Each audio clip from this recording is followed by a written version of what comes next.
बुढ़ापे में अकेलेपन की पीड़ा। पति के स्वर्गवास के बाद निर्मला अम्मा को उसका बेटा विक्रम और बहू अनीता शहर ले आई। गांव में प्यार से सब उन्हें निम्मो अम्मा कहते थे। शहर में निम्मो अम्मा के लिए सब कुछ नया था। वहां पर उसका बिल्कुल भी मन नहीं लगता था। अकेलापन उसे खाता था। बेटे और बहू उसको बिल्कुल समय नहीं दे पाते थे। एक पोती थी, उसे भी हॉस्टल में डाला हुआ था। उनको लगता था कोई तो हो जो उनसे बात करे, उनका ख्याल रखे। बेटा सुबह ही नौकरी पर निकल जाता था, बहू भी चली जाती थी। बहू स्कूल में सरकारी टीचर थी, वह जाकर भी छुट्टी नहीं कर पाती थी। बहू को अम्मा का शहर आना बिल्कुल पसंद नहीं था। वह अम्मा पर बिल्कुल भी ध्यान नहीं देती थी। विक्रम के ना होने पर छोटी छोटी बातों पर अम्मा को डांट भी देती थी। हमेशा पति को अम्मा के खिलाफ भड़काती रहती थी। अम्मा के आने के बाद काम वाली की भी छुट्टी कर दी थी। घर के सारे काम अब निम्मो अम्मा से ही करवाती थी। अम्मा सोचती थी छुट्टी वाले दिन तो कम से कम मेरा बेटा और बहू मेरे साथ थोड़ा सा वक्त बिताएंगे। एक दिन बहू और बेटे की छुट्टी थी। अम्मा सुबह उठी और उन्होंने अपने बच्चों के लिए खूब अच्छा खाना बनाया और कहा चलो हम साथ खाना खाएंगे, इसी बहाने तुम थोड़ी देर मेरे साथ बैठोगे तो सही। दोनों बेटा और बहू एक दूसरे की शक्ल देखने लगे, क्योंकि उन लोगों की एक दूसरे से पहले ही बात हो गई थी और वह पिक्चर देखने जाने वाले थे। फिर वहीं से लंच करके आने वाले थे। बेटा बोला अम्मा कोई बात नहीं, रात को खा लेंगे आपका बनाया खाना, आप घर बैठो और आराम से टीवी देखो। अम्मा टीवी क्या ही देखती, बेचारी को रिमोट तक तो चलाना आता नहीं था। काम खत्म करके सारा दिन खिड़की पर बैठी रहती थी, लोगों को आते जाते देखती रहती थी। मंदिर जाती थी और मंदिर से सीधा घर आती थी। कभी कभार अगर पार्क भी चली जाती थी तो वहां पर लोगों की इंग्लिश वाली बातें उसकी समझ में नहीं आती थी। वह बिल्कुल अकेली पड़ जाती थी। 2 साल पहले एक महामारी आई थी। उस महामारी के चलते निर्मला अम्मा के पति का स्वर्गवास हो गया था। गांव में वह बहुत खुश थी। औरतों के साथ हंसना बोलना, पति के साथ समय बिताना निम्मो अम्मा को बहुत अच्छा लगता था। अम्मा के पति अम्मा का बहुत ध्यान रखते थे, कभी भी उनको अकेला नहीं छोड़ते थे। अम्मा को दिन का पता ही नहीं लगता था, दिन कैसे निकल जाता था। यहाँ तो एक एक दिन काटना भारी हो जाता था।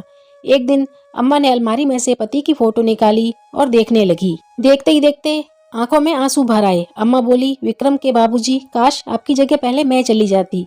आप मुझे क्यों छोड़कर चले गए? मैं आपके बगैर बिल्कुल अकेली हो गई हूँ, मेरा मन नहीं लगता, आपकी बहुत याद आती है। आपने तो सारी उम्र मुझे रानी बनाकर रखा, अब आपके जाने के बाद मेरी औकात सिर्फ एक नौकरानी की रह गई है। विक्रम के सामने तो बहू मेरे साथ अच्छा व्यवहार करती है, विक्रम के ना होने पर वह मेरे साथ नौकरों जैसा बर्ताव करती है। ऐसा नहीं कि विक्रम मेरा ख्याल नहीं करता, वह बहुत अच्छा है। उसके पास समय की कमी है। मैंने कब खाना खाया, कब दवाई ली या नहीं ली, उसे तो कुछ पता ही नहीं होता। क्या करूं, मैं बहुत अकेली हूँ, मेरा मन नहीं लगता। यहाँ तो पड़ोसी भी एक दूसरे से बात नहीं करते। फिर अम्मा ने एक गहरी सांस लेकर कहा, खैर आपके बगैर जिंदगी काटने की आदत डालनी होगी। और फिर उन्होंने तस्वीर अलमारी में वापस रख दी। गर्मियों की छुट्टियां पड़ गई थी। अम्मा की पोती घर आ गई थी। अम्मा उसके साथ बहुत खुश थी। एक दिन पोती ने अपने पापा से अपनी मम्मी की शिकायत कर दी कि वह दादी के साथ कैसा बर्ताव करती हैं। फिर विक्रम ने खूब खबर ली अपनी पत्नी की और कहा, अगर मेरी माँ के साथ दोबारा ऐसा सलूक किया तो तुम्हें तलाक दे दूंगा। मेरे लिए मेरी माँ से बढ़कर कोई नहीं है। फिर अनीता डर गई। अगले ही दिन नौकरानी को बुला लिया और फिर अम्मा से कोई भी काम नहीं करवाती थी। छुट्टियां खत्म हो गई थी। पोती के जाने के बाद अम्मा फिर उदास हो गई थी। फिर वही अकेलापन उसे खा रहा था। एक दिन पड़ोस के घर से एक शादी का कार्ड आया। बहू अम्मा से बोली, अम्मा जी आप ही हो आओ। अम्मा बोली ठीक है। अम्मा शादी में चली गई। वहां पर औरतें गीत गा रही थी। एक औरत ने अम्मा को ढोल पकड़ाकर कहा, अम्मा चलो अब तुम गाओ। जैसे ही अम्मा ने ढोल बजाकर गाना शुरू किया, औरतें अम्मा का गाना और ढोल देखती रह गईं। अम्मा ने इतना अच्छा गीत गाया, इतना अच्छा ढोल बजाया कि सब अम्मा की वाह वाह करने लगे। तभी एक औरत ने कहा, अम्मा अगले हफ्ते मेरी बेटी की शादी है, आप जरूर आना और गीत भी गाना। अम्मा ने कहा ठीक है। अब अम्मा को लोग अपने घरों में गाने के लिए बुलाने लगे थे। अब तो दूर दूर तक लोग अम्मा की ढोलक के दीवाने हो गए थे और अब तो वह खास करके अम्मा को बुलाने आते थे। बहू बोलती थी, अच्छा नहीं लगता, जान ना पहचान आप पहुंच जाती हो शादियों में गाना गाने के लिए। अम्मा बोली, बेटा मैं अकेली परेशान हो जाती हूँ, इसी बहाने वहां जाकर थोड़ा हंस बोल लेती हूँ, मेरा समय कट जाता है।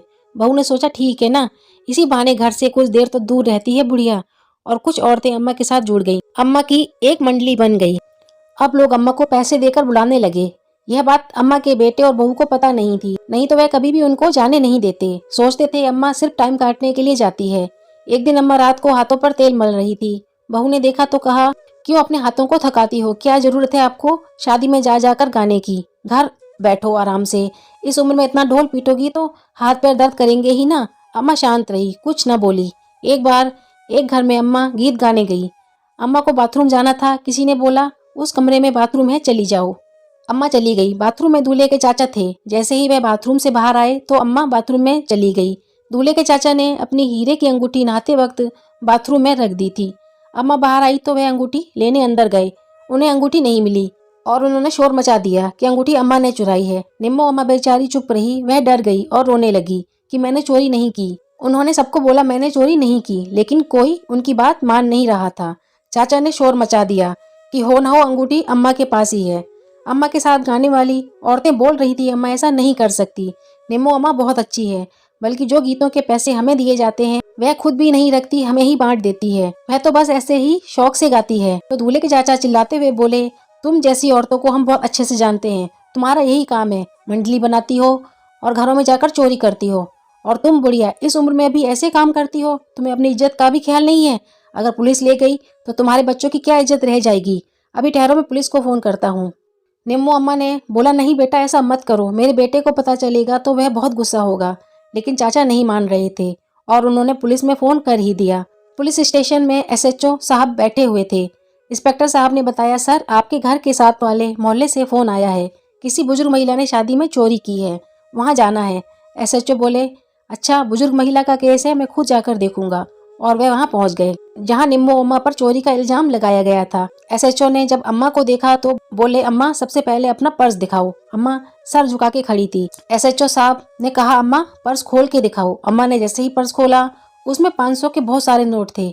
सब देखते ही रह गए कि एक बूढ़ी औरत जो लोगों के घर में जाकर गीत गाती है उसके पास इतने पैसे कहाँ से आए। और वह सब दंग रह गए। एसएचओ साहब ने बोला मैं जानता हूँ यह औरत चोरी नहीं कर सकती, इसलिए अब मैं सबकी तलाशी लूंगा। फिर उन्होंने सबकी तलाशी ली और अंगूठी उनके घर में ही एक नौकर के जेब से निकली। चाचा शर्मिंदा थे। फिर अम्मा बोली बेटा तुम्हें पता है यह एसएचओ कौन है? यह मेरा बेटा विक्रम है। एसएचओ की माँ होकर शादी में गीत गाती फिर रही है। मन में सब सोच रहे थे कैसा बेटा है। सब विक्रम को घृणा की नजर से देखने लगे। तब अम्मा बोली यह जो मेरे पर्स में इतने पैसे निकले हैं ना, मेरा विक्रम हर महीने मुझे 10,000 खर्च के लिए देता है, जिसमें मुश्किल से मैं 1,000 भी नहीं खर्च कर पाती, क्योंकि मेरी दवा दारू कपड़े लत्ते खाने पीने का सारा खर्चा यही करता है। यह सिर्फ मुझे इसलिए इतने पैसे देता है कि मैं स्वाभिमान के साथ अपने ऊपर कुछ खर्च करना चाहूँ तो मुझे किसी के आगे हाथ न फैलाना पड़े। मैं एक बूढ़ी औरत क्या ही खर्च कर लूंगी, खाना पीना तो इस उम्र में भगवान छीन ही लेता है। कुछ खाना भी चाहते हैं तो रोक लग जाती है, सादा खाना ही खाना होता है।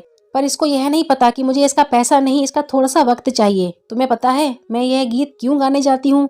क्योंकि मैं घर में बहुत अकेली हो जाती हूँ, मेरा मन नहीं लगता। पूरा दिन एक बहुत बड़े राक्षस के जैसा लगता है कि पता नहीं यह राक्षस मुझे कब खा जाएगा। मैं सोचती हूँ सुबह होगी तो मेरा बेटा या बहू मुझसे 5 या 10 मिनट बैठकर बात करेंगे, लेकिन वह तो अपने में ही मसरूफ रहते हैं। छुट्टी का पूरा हफ्ते इंतजार करती हूँ, मेरा बेटा और बहू घर पर होंगे, लेकिन उनके पास तो मेरे लिए वक्त ही नहीं। वह पहले से ही अपनी कोई ना कोई बाहर जाने की योजना बना लेते हैं।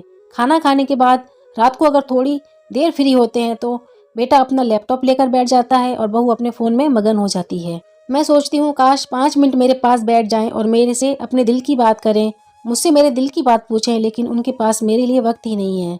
सब कुछ है मेरे बेटे के पास मुझे देने के लिए सिवाय वक्त के, और बस उसी वक्त को काटने के लिए मैं यह सब करती हूँ। जब मैं यहाँ पर आती हूँ, इन औरतों के साथ गीत गाती हूँ तो मैं पूरे दिन का अकेलापन भूल जाती हूँ। मेरे पास किसी चीज़ की कमी नहीं है। मेरा बेटा बहुत अच्छा है, वह मुझे बहुत प्यार से रखता है। मैं सिर्फ अपनी खुशी के लिए करती हूँ, क्योंकि मुझे ढोल बजाना और गाना अच्छा लगता है। मैं गाँव में भी यही करती थी, वहाँ शादी में मुझे बुलाया जाता था। फिर अम्मा बोली विक्रम बेटा मुझे गाँव छोड़ आओ, शहर मेरे लिए नहीं बना, मैं वहाँ जैसे तैसे जिंदगी काट लूंगी। वहाँ का आस पड़ोस ही मेरे परिवार जैसा है। और वह बहुत जोर जोर से रोने लगी। निम्मो अम्मा की बात सुनकर हर किसी की आंखों में आंसू आ गए थे। विक्रम भी रो रहा था अपनी माँ का हाल सुन के, और फिर बोला अम्मा मुझे माफ कर दो, आप अंदर से इतनी अकेली हो, मैं आपके इस अकेलेपन के दर्द को समझ ही नहीं पाया। मैं सिर्फ अपने में ही लगा रहा, नौकरी और नौकरी के बाद बस पत्नी। आप तो जैसे होने ना होने के बराबर थी मेरे लिए। मैं आपको ले तो आया, लेकिन एक बार भी यह नहीं सोचा कि आपको यहाँ कैसा लगता है, अच्छा लगता भी है नहीं लगता। आपके लिए मैंने कभी कुछ सोचा ही नहीं। अम्मा अब मैं हर छुट्टी वाला दिन सिर्फ आपको ही दूंगा, चाहे कितना भी जरूरी काम हो। अब आप मेरे लिए सबसे पहले रहोगी। अम्मा बात नहीं कर रही थी, बस रो रही थी। विक्रम बोला अब माफ कर भी दो अम्मा, कहो तो मैं आपके सामने उठक बैठक कर लेता हूँ। वहाँ सब देख रहे थे। अम्मा और विक्रम का प्यार और सोच रहे थे बेटा चाहे ओहदे में कितना भी बड़ा हो जाए, माँ के सामने तो एक छोटा बच्चा ही रहता है। चाचा ने निम्मो अम्मा से पैर पकड़कर माफी मांगी और फिर वहाँ खड़े हर आदमी ने खूब जोर जोर से तालियां बजाई।